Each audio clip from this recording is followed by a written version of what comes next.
All right, I'm going to share my screen. And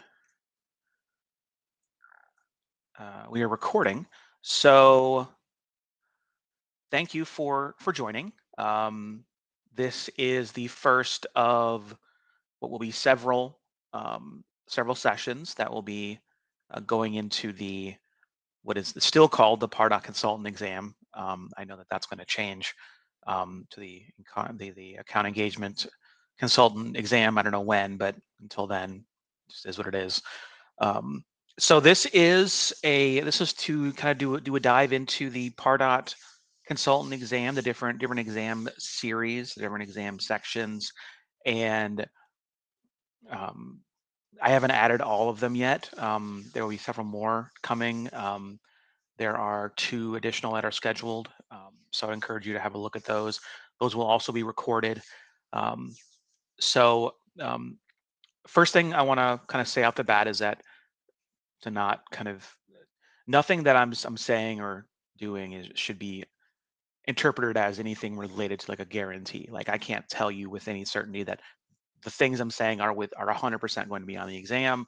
I can't guarantee that you're going to pass the exam by participating in this. This is a kind of meant to be um, uh, a resource to in additional resource in addition to what you are currently using. Um, and it's I'm some of you may be familiar.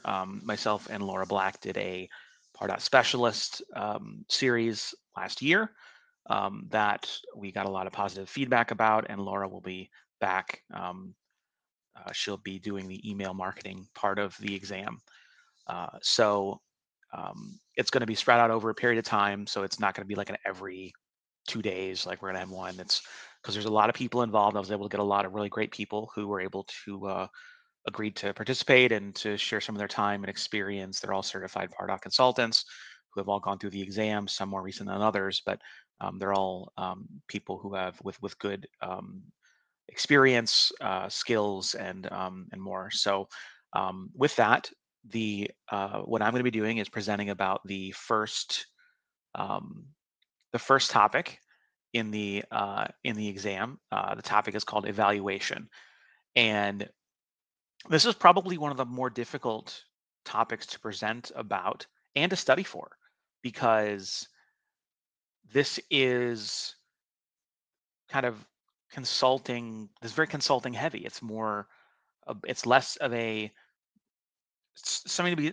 it's harder to study for because it's not a matter of going into the an org and say, oh, I know how to do this, I know how to do that. It's more holistic. It's more of a true consultant activity. It's more of a this is the step that someone takes from being a practitioner, someone who is in the org building landing pages and emails and whatever, to someone who is a strategic thinker, provides strategic guidance, and is able to kind of see the I don't know, see the full depth and breadth of the problems and be able to present cogent, reliable solutions. So the content of this is going to be more kind of, I guess, big picture. I will go into an org and kind of just talk through some stuff, but um, this is more just thinking about like helping you to think about Pardot and about about solutioning from a more of a more of a problem solving, bigger picture kind of strategic approach.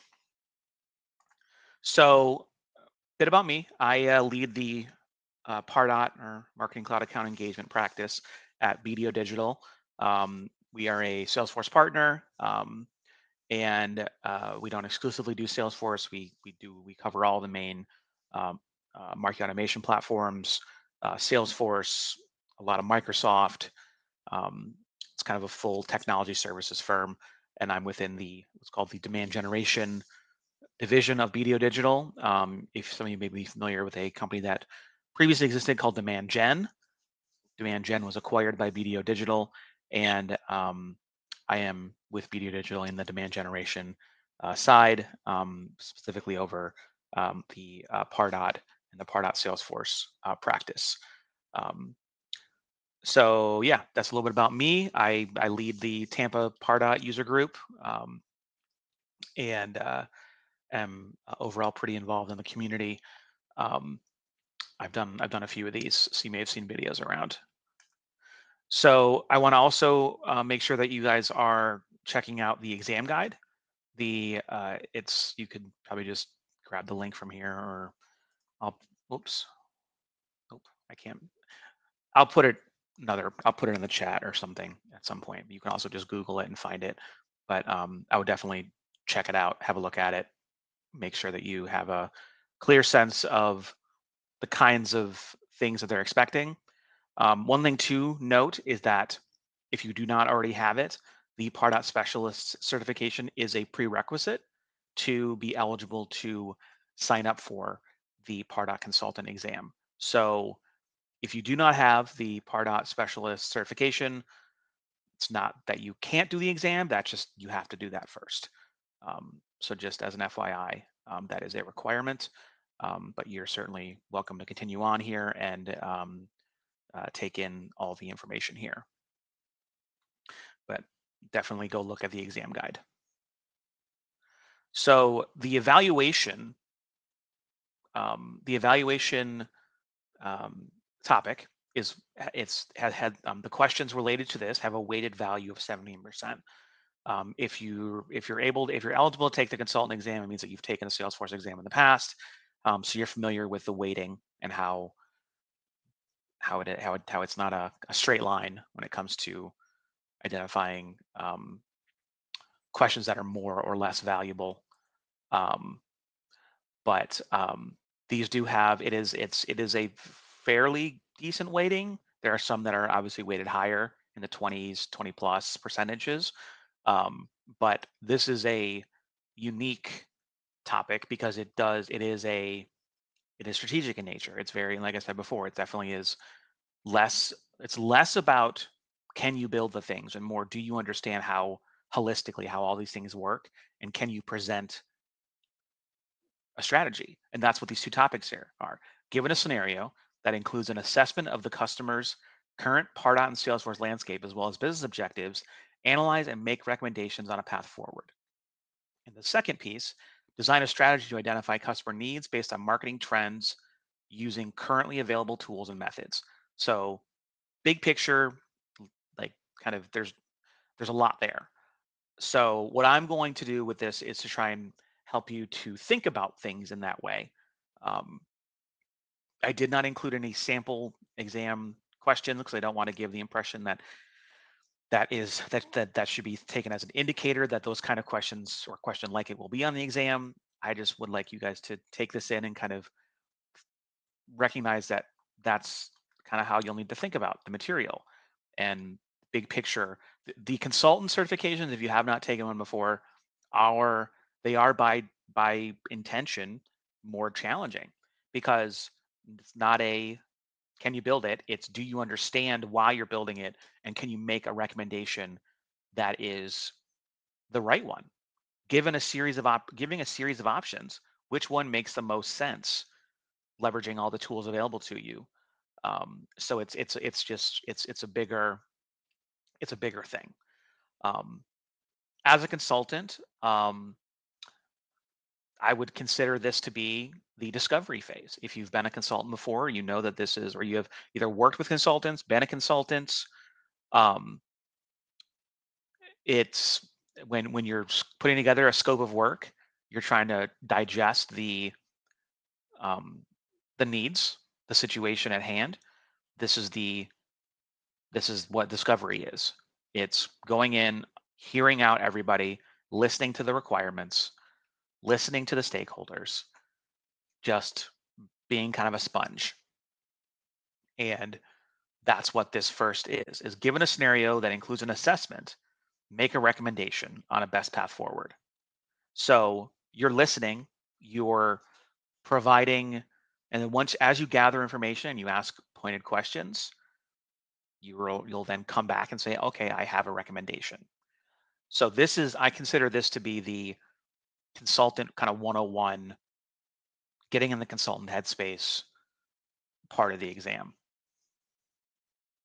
So again, this is what it's called. This is what the scenario is. So I want to talk to you guys about some of the things that you often will hear as a consultant. Some of the things that a client, customer, brand will say to you when you're working with them about something specific related to their Pardot and Salesforce org. This is as a consultant, I've heard all these and more. These are the things that people say to you is, hey Ben, welcome to the project. I'm Greg from Acme Inc. and I'm the sales ops leader. We do not have enough leads. And then the head of sales tells you, okay, we don't have enough leads, but we also don't have a high enough quality of leads. Marketing manager tells you our conversion rate on the emails that we send are not good. And marketing and sales is complaining to us that we're not sending them quality leads. And then when reporting season comes around, or when you're reporting, you're hearing from all angles that it takes forever for a record, for a lead to get qualified, to get associated, and then to close one or to finish out. So it just takes ages to get through the sales cycle.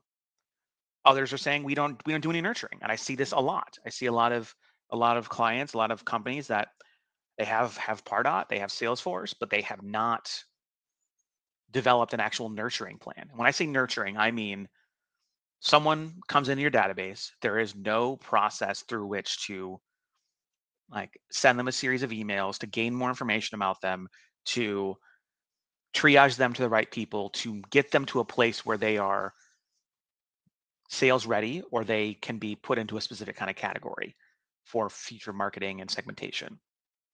I've had plenty of clients who tell me, okay, yeah, no, here's our forms on our CMS, but for some reason the forms don't pass data in the Pardot, or they pass only some data, or it's only these forms that make it in, these other ones don't.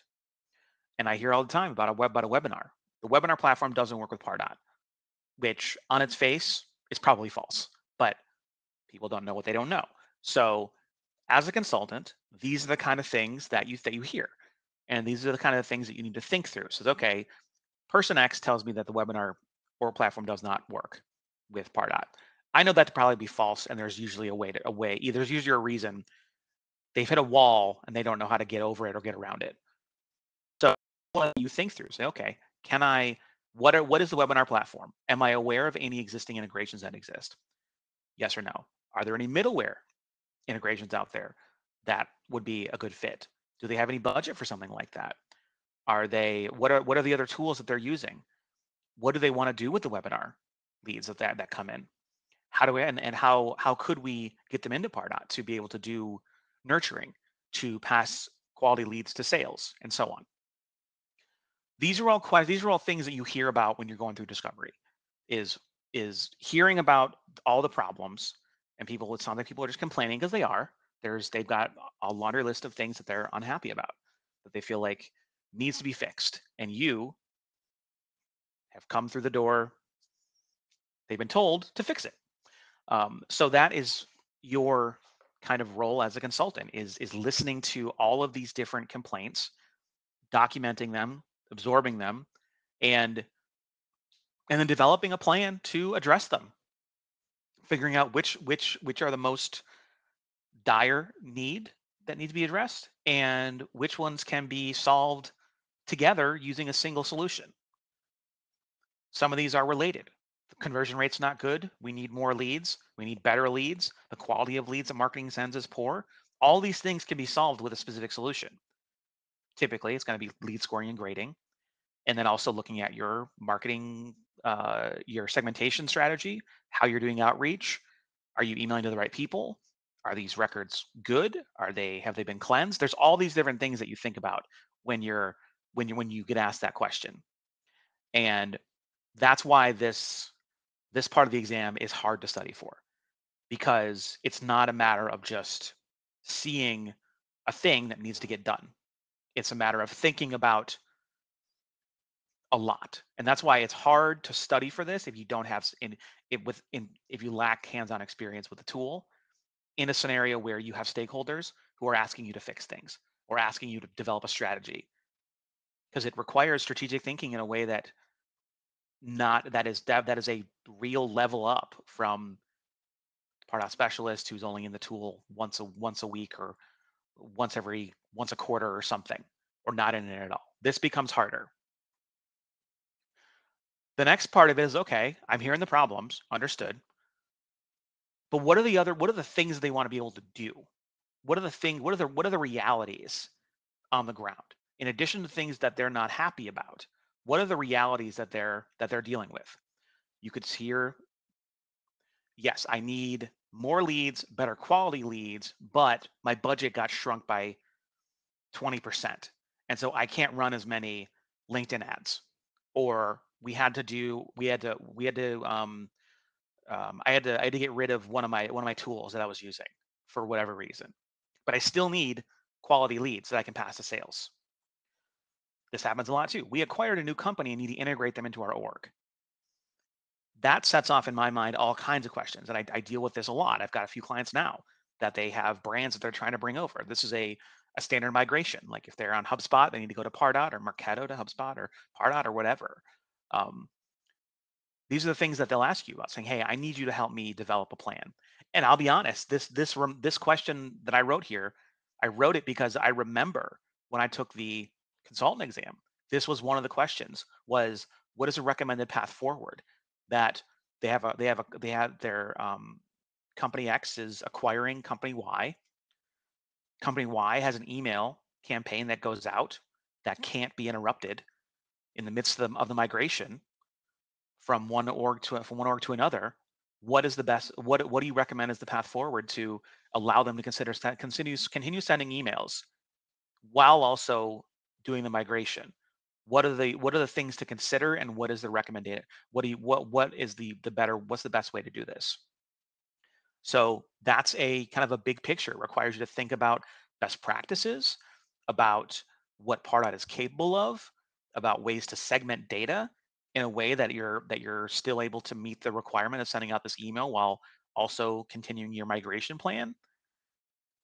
Um, there's questions about they have a new product that they need to go to market on, and it has a specific audience. Who is that specific audience? And they need your help to figure out the segmentation, or they have a general idea of their people who are from companies in X industry with at least $10 million in revenue. Okay, how do they have the revenue data? Are we able to leverage that in Pardot? Yes or no? No, they don't have it. They don't have a Zoom Info integration. Okay, well, how are they planning to get that data? It's like, oh, we don't have it. It's like, okay, well, you we can't use it. So how else should we go about targeting these people? These are the things that on the fly you kind of think through, is what is the next. You roll with the punches and you say, okay, they want to do something, but want and can do are often can sometimes be miles apart. And so being able to come to the table with saying, here's what you want to do. We don't have the architecture or the data to do this. What do you think about doing this instead?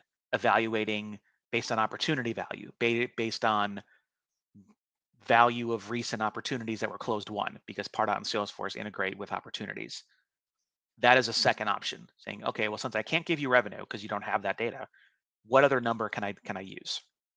If we have opportunity data, you can look at anybody who's been related to an opportunity that closed one over the last 24 months, that and the opportunity value is at least $10 million, or whatever that number is for whatever is a normal number for you and the company.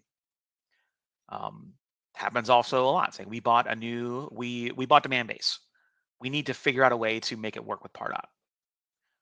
This sets off all kinds of questions of, where do you see Pardot falling in this? How are you using demand base? Have you done an ABM pilot yet? Is account-based marketing the future, or are you guys just playing around with it? And then you have to then come to them with a account-based marketing plan, saying, here's what I would recommend you do for account-based marketing, and here's how it has worked. Here's how it traditionally works with Pardot. Here's the role that Pardot plays. Here's the role that demand base plays. And here's how here's how I would recommend architecting this. Other objectives is they recognize that their scoring and grading system is out of whack or it doesn't exist. They are just kind of winging it when it comes to their ideal customer profiles. We need to figure out they need to revise it. They need it to be redone and revised. And so this is just some of the examples of things that we hear every day as Pardot consultants that people need help with. And you'll notice that these are not necessarily platform specific. These are bigger picture questions that are kind of platform agnostic. Obviously, I'm putting Pardot in here, but this is really kind of demand gen, B2B, marketing ops questions. These are MarTech questions, marketing op questions that just happen to be related to Pardot because that's what we're doing right now. That's a platform that's available and in play. So something you'll notice is the questions will often be bigger picture, be bigger platform agnostic ish, but the solutions that you have available to you are Pardot related. You need to say, okay, here's how Pardot can make this work. Here's how we can do this integration using a, a static list or a dynamic list or an automation rule or an engagement studio. Here's how we can revise access in Pardot to only be able to let certain people with certain roles access this data so we don't accidentally include them in another, so we don't let other people send emails to these people. These are the things that you say, okay, I hear it. Here's how Pardot can make this work. Here's how we can do it in Pardot. So you hear these, so it's these situations that you'll see on the exam are the situation is not about Pardot. The need is not necessarily about Pardot. But the solution directly involves Pardot. So translating the need, translating the objective, the complaint, the issue into a solution through Pardot. Here is what Pardot is able to do. We can do this, we can do that, we can use a dynamic list or a static list or automation rule, or we can reconfigure connected campaigns. If you have business units, we can do marketing data sharing. We can set the campaign sync for each business unit. There's all kinds of things that being a Pardot consultant means that have a deeper level of familiarity with the platform and are familiar with what it's capable of. You understand how business units work, you understand the sync, you understand connected campaigns, you understand how forms and form handlers work and automation rules and engagement studios. And these are all things that should be kind of second nature if you're taking the Pardot consultant exam and are a Pardot consultant, because you know all these things. And at this point, there's basically just looking at how do you understand how to make solutions happen to these bigger picture marketing ops, marketing technology problems, and do you know how to distill them and solve them using Pardot and Salesforce? That is the question. One of the things that you're going to need to do, and I've kind of alluded to this throughout, is the collecting of information. So they're going to give you all their complaints and all their concerns, and they're going to tell you, oh, we have this thing, we're getting this new brand, or we're doing this M&A activity, we're bringing on this ABM platform, our webinar thing doesn't work. These are all they're just telling you all the things that are happening. But there comes a time when you have to actually ask. You've got to ask the fundamentals if you have the ability.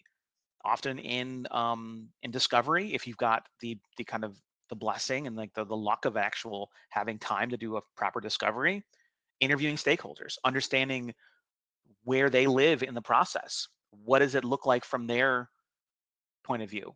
What do they see every day? And one of the things that I try to do whenever possible is to process test records. Just see in real time what happens when a form gets filled out. How many automation rules get triggered? How many lists have to get populated? Are there any what's the downstream effects of filling out a form? Learning about who the end users are and what their experience level is with the tools. It happens all the time. People join a marketing team and they get dropped in front of a marketing automation tool and they've never used marketing automation, or they've only ever used HubSpot, or they only ever used Marketo. And so there's a learning curve involved. So understanding what people are capable of before will inform your recommendation, or it should. Because if you were to give people a highly complex solution and say, well, nobody here really knows how to do that, that's going to be that's problematic, and you're kind of creating problems, not solutions at that point. Um, Another thing that's really important is understanding how the data enters Pardot and into Salesforce. What is their object? What is a base level understanding of how their Salesforce works? Do they use lead assignment rules? Do they use active assignment rules? Do they use all the objects? Do they only use contacts? Do they use person accounts? Do they use campaigns? Do they use contact roles on campaigns? Do they have a lot of custom objects? These are all questions that you're going to want to get some answers to and some insight to, because they will also inform your recommendations. And again, having a baseline, more than a baseline familiarity with Salesforce is going to be critical as a Pardot consultant, because you're going to be in there. You're not going to be doing all the things that a Sales Cloud consultant is doing, but you're not an admin, but you're going to be pretty familiar. And I strongly recommend anybody who is going to be pursuing Pardot marketing ops, marketing automation that directly relates to Salesforce, strongly encourage them to pursue the Salesforce admin certification. It's it's not an easy exam, but the process of going through it, you learn so much about how the platform works, what it does and doesn't do, and you become more self-sufficient when you're needing to understand why a field doesn't sync, or permissions, or anything, and access issues, anything like that.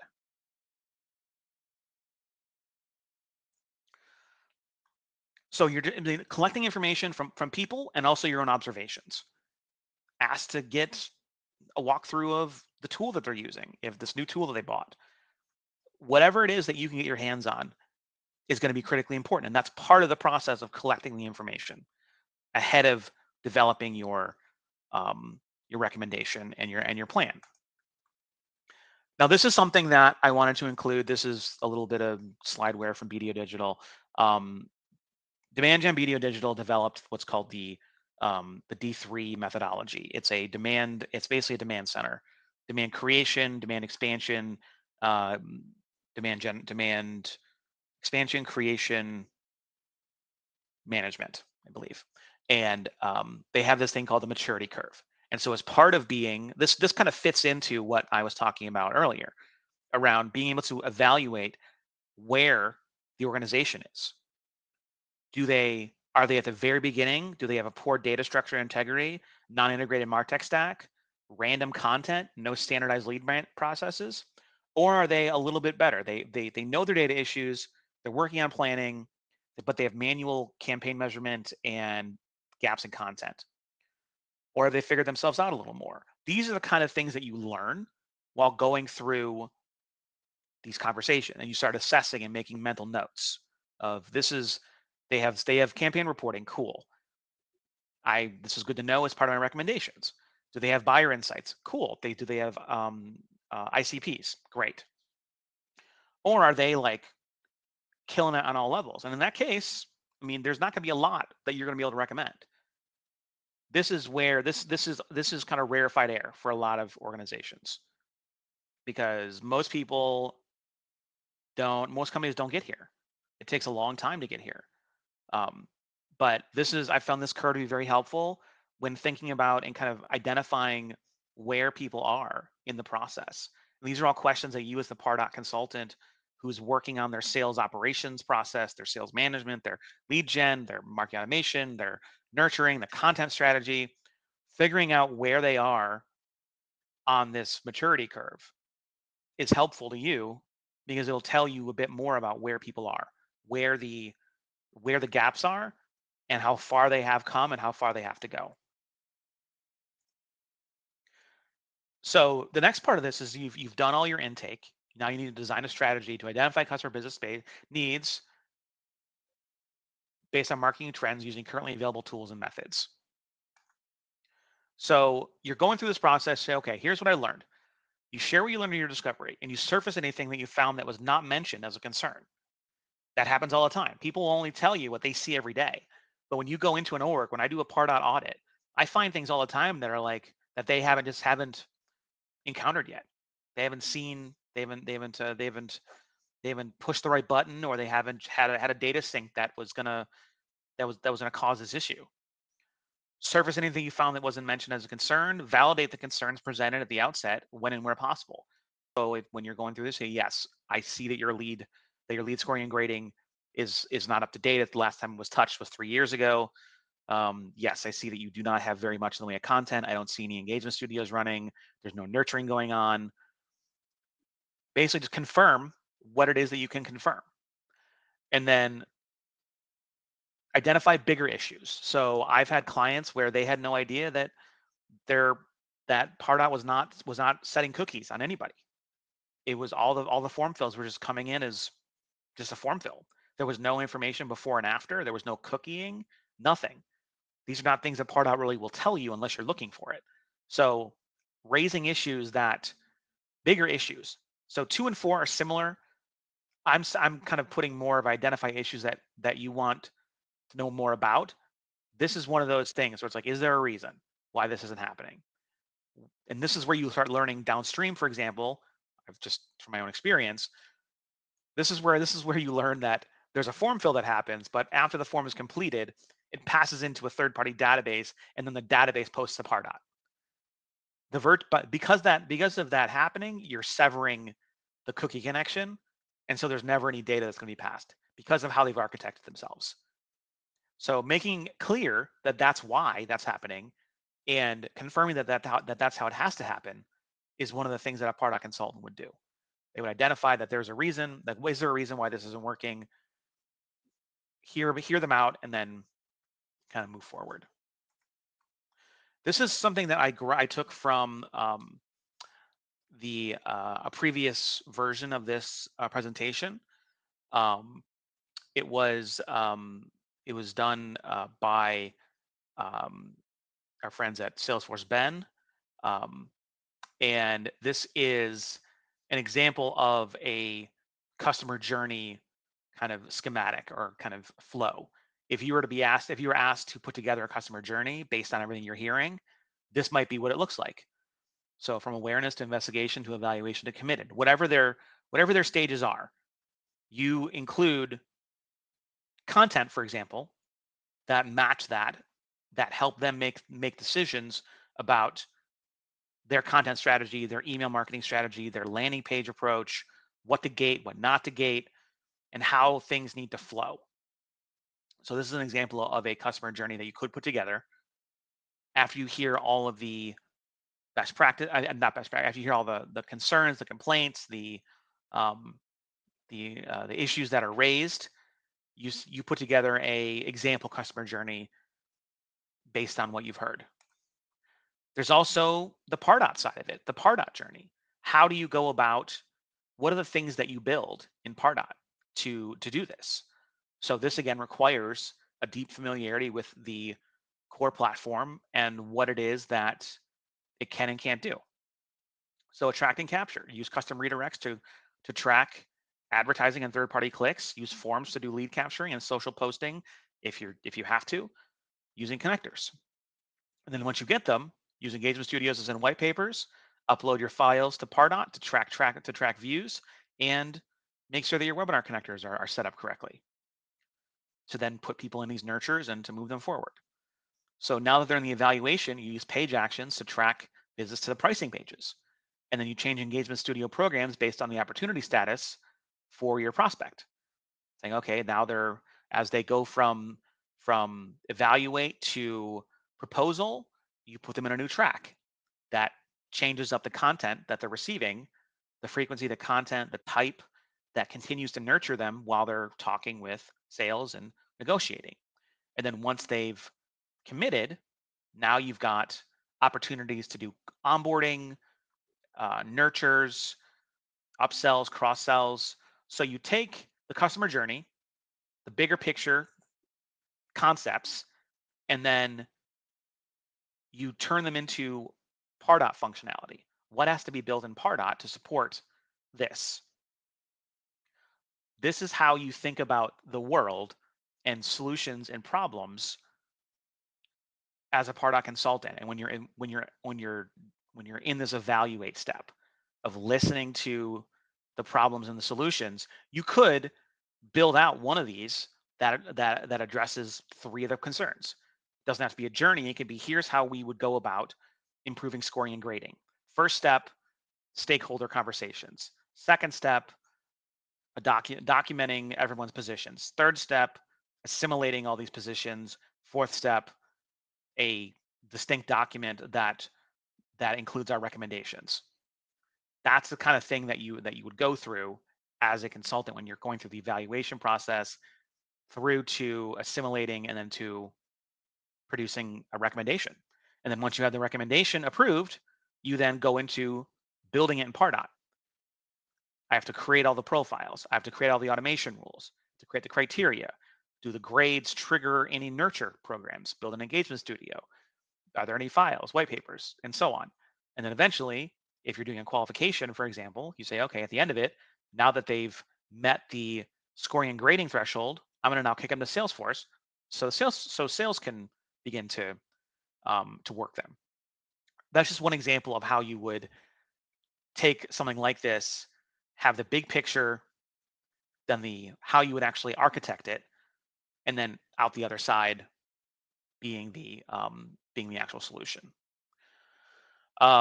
So I'm gonna get into Pardot for a second here, but I just want to share you guys some of these links here. This is the Salesforce Ben article that Lucy Mazelon put together, where I took some of these graphics, and I also have a trailhead trail mix for Pardot that includes some Salesforce things as well. So I would encourage you guys to have a look at those. I'll put these. Let me see if I can copy this. I can't. Let me get out of the.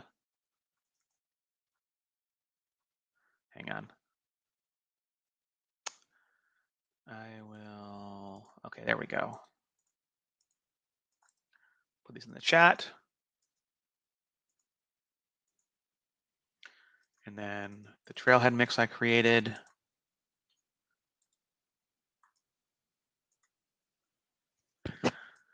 And right, so first thing, let's just look at Pardot here. So we're called account engagement. Hooray. So when you're in here, if you have access to a dev org or a live production org where you work or whatever, when you're studying and you're thinking about these questions, I would encourage you to think about situations like what I mentioned and others, saying come up with a scenario of company X acquires company Y, they are on HubSpot and they are migrating to Pardot. However, company X sends a email every week to an audience, to a group of their audience, to a group of their customers. It has to go out amidst the migration, and they're no longer and they want to send out a Pardot but not out of HubSpot. Come up with, in your mind, like sketch out a solution. Here's how I would do this. Here's how this would happen. You go in and then go into your dev org and think about things. Look at an automation rule. Think about how an automation rule works, how a engagement studio works, how different lists work. Come up with a solution based on that requirement.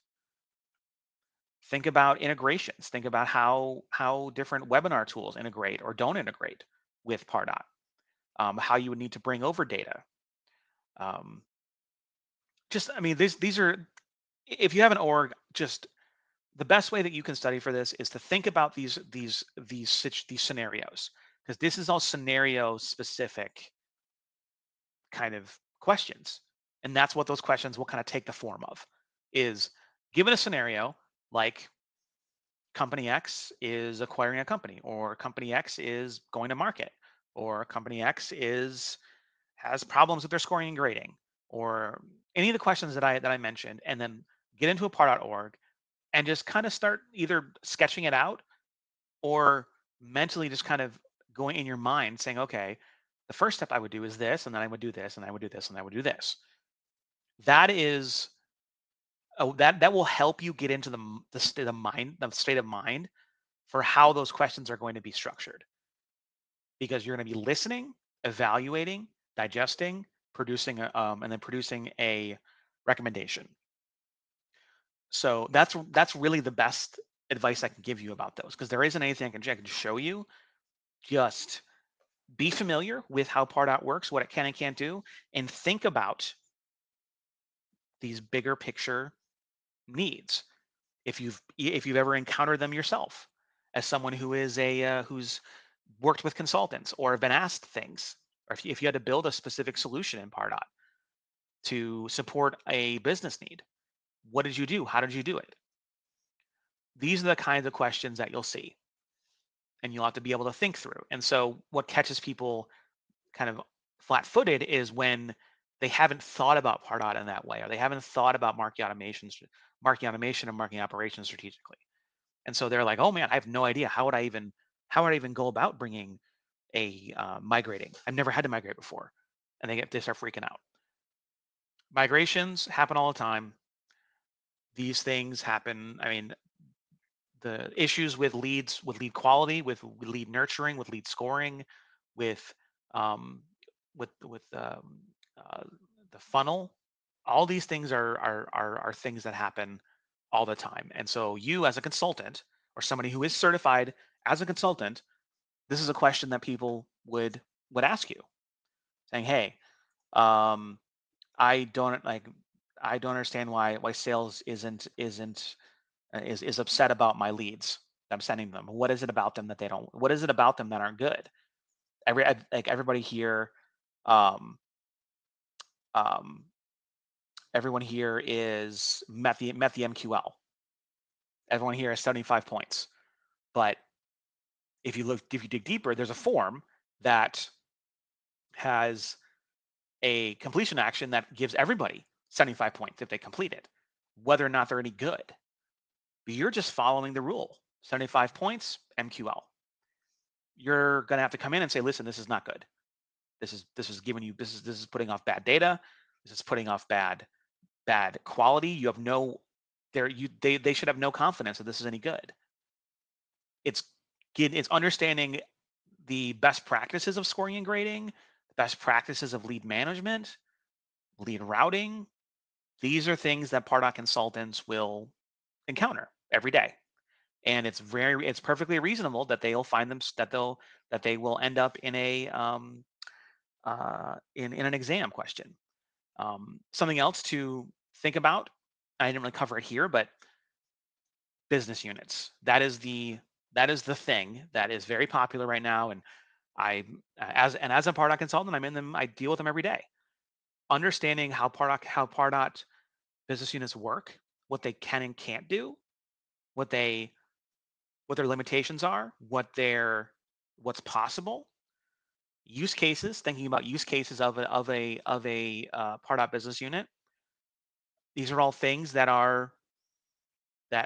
you just kind of need to know, that you need to be familiar with and be comfortable with. I would encourage you to spend time reading up on business units, reading up on if there's use cases that you've seen.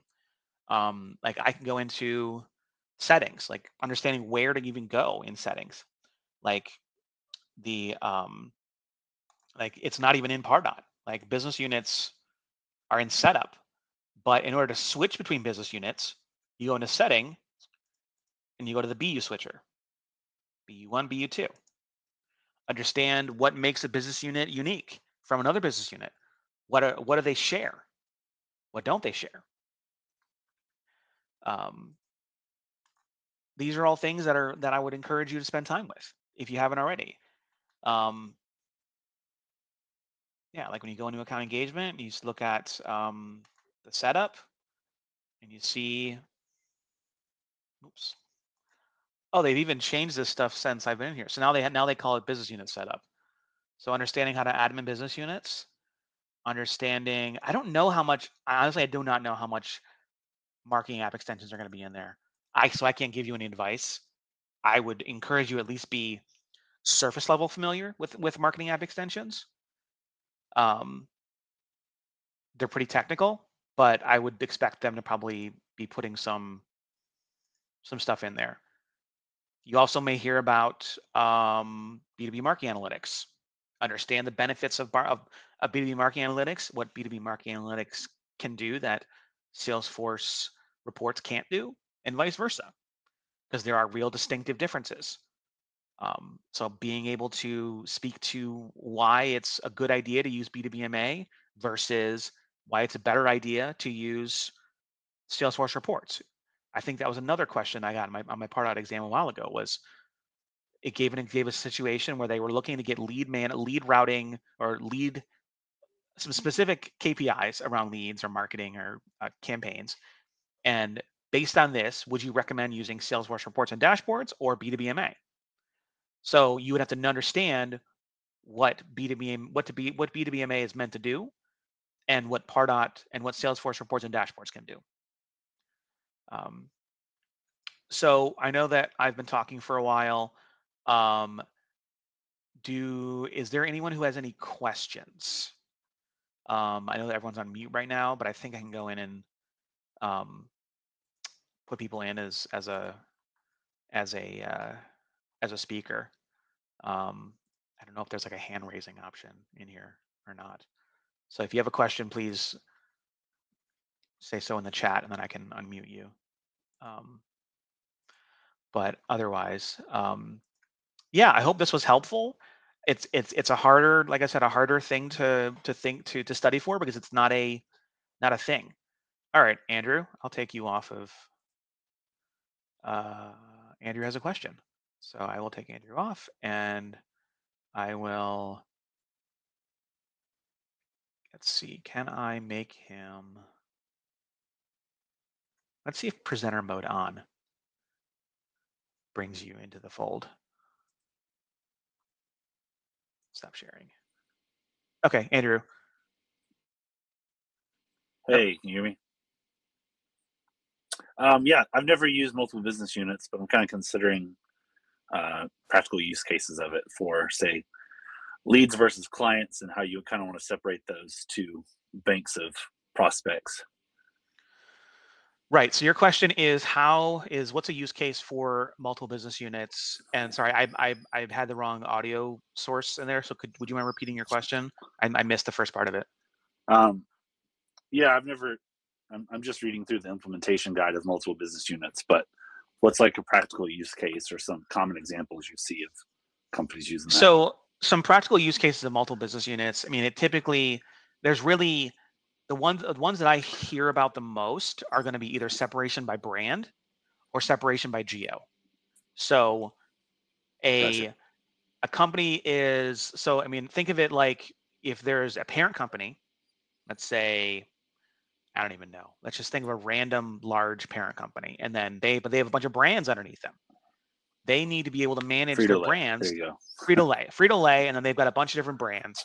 They need to be able to they need to be able to market to them uniquely. They want to be able to say, okay, there's a Frito-Lay main one, but we have this other brand of chip or whatever that we need to be able to market to with people who we need to market to. And we want them to have their own database. We want them to have their own lists, their own email assets, landing pages, forums. We want them to be their own thing. Gotcha. Because the people who are Frito-Lay marketers are not going to be marketers for this specific sub-brand. Similarly, people who are in the sub-brand are not going to be responsible for marketing the Frito-Lay corporate.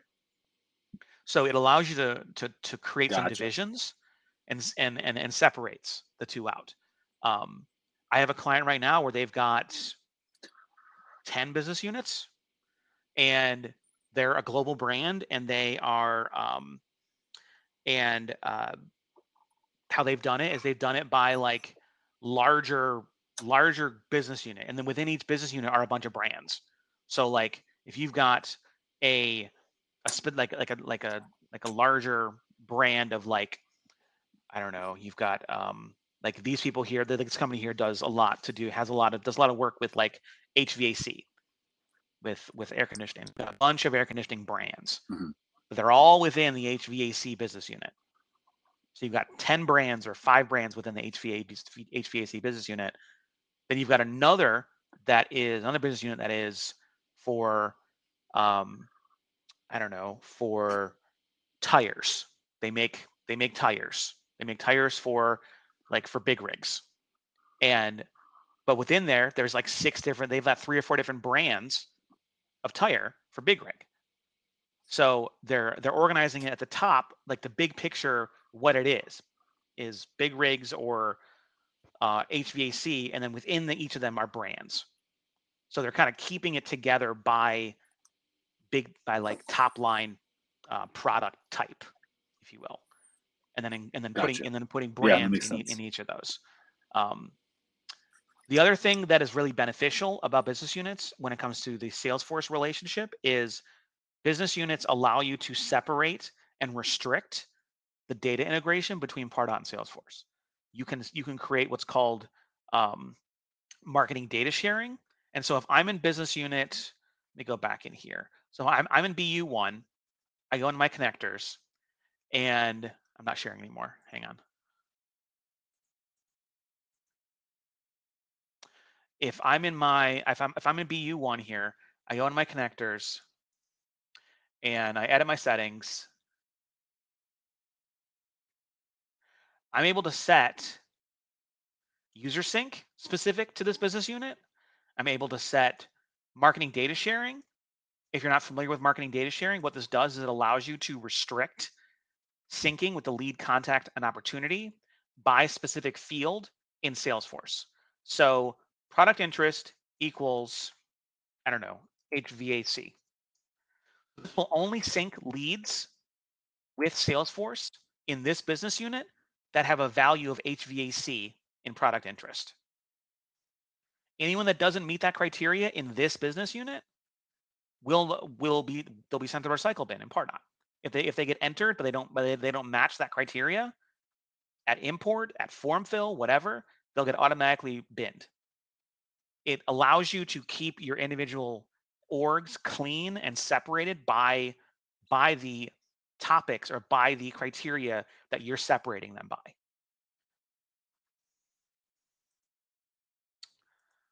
Let's see here.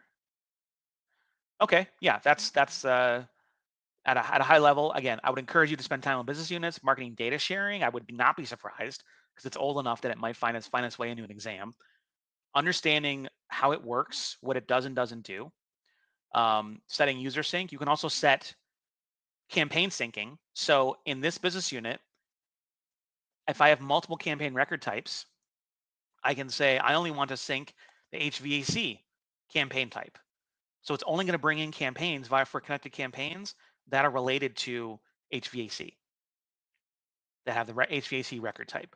And then in BU2, I can do this all over again and say I only want to see tires, campaigns that where the record type is tires.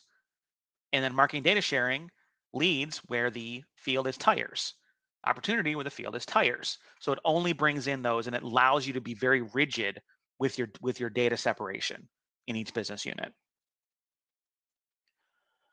All right, well, we're getting close to the top of the hour. Thank you guys for joining. I hope this was helpful. I know that it's, like I said, not something you can really look at and say, I know how to do this. It's you just, for this part of it, it's thinking big picture. It's being familiar with how the core functionality of Pardot works and what is possible and how to present solutions and think about solutions in a bigger picture kind of way. So if there are no other questions, I will sign off, and I will probably post this recording either together with another one or individually. But thank you guys for coming and hanging out, and feel free to reach out on LinkedIn or Twitter. So, all right, well, have a good rest of your day. Thank you guys so much. Bye.